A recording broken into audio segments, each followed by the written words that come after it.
السلام عليك يا أمين الله في أرضه وحجته على عباده. السلام عليك يا أمير المؤمنين، أشهد أنك جاهدت في الله حق جهاده وعملت بكتابه واتبعت سنن نبيه صلى الله عليه وآله حتى دعاك الله إلى جواره فقبضك إليه باختياره وألزم أعداءك الحجة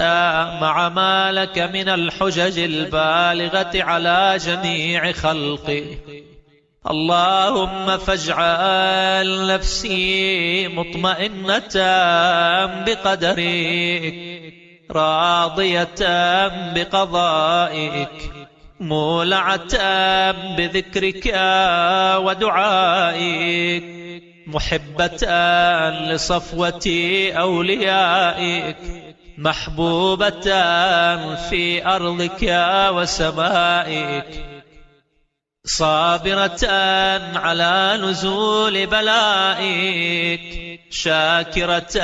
لفواضل نعمائك ذاكرة لسوابغ آلائك مشتاقة إلى فرحة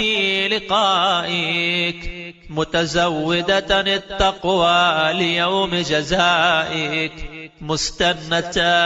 بسنن أوليائك مفارقة لأخلاق أعدائك مشغولة عن الدنيا بحمدك وثنائك. اللهم إن قلوب المخبتين إليك والها وسبل الراغبين إليك شارعا وأعلام القاصدين إليك واضحا وأفئدة العارفين منك فازعا وأصوات الداعين إليك صاعدا وأبواب الإجابة لهم مفتحا ودعوة من ناجاك مستجابا وتوبة من أناب إليك مقبولا وعبرة من بكى من خوفك مرحوما والإغاثة لمن استغاث بك موجودا والإعانة لمن استعان بك مبذولا وعداتك لعبادك منجزا وزلل من استقالك مقالا وأعمال العاملين لديك محفوظا وأرزاقك إلى الخلائق من لدنك نازلا وعوائد المزيد إليهم واصلا وذنوب المستغفرين مغفورا وحوائج خلقك عندك مقضيا وجوائز السائلين عندك موفرا وعوائد المزيد متواترا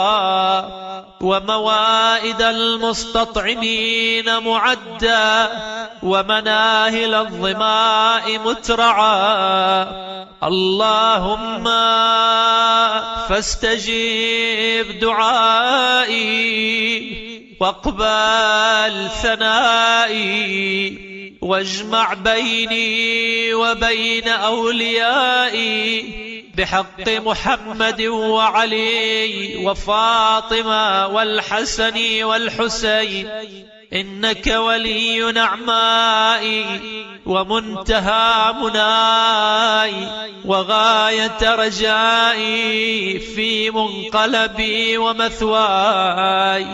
إلهي وسيدي ومولاي اغفر لأوليائنا وكف عنا أعداءنا واشغلهم عن أذانا، وأظهر كلمة الحق واجعلها العليا، واضحط كلمة الباطل واجعلها السفلى، إنك على كل شيء قدير برحمتك يا أرحم الراحمين. وصلى الله على سيدنا محمد وآله الطاهرين.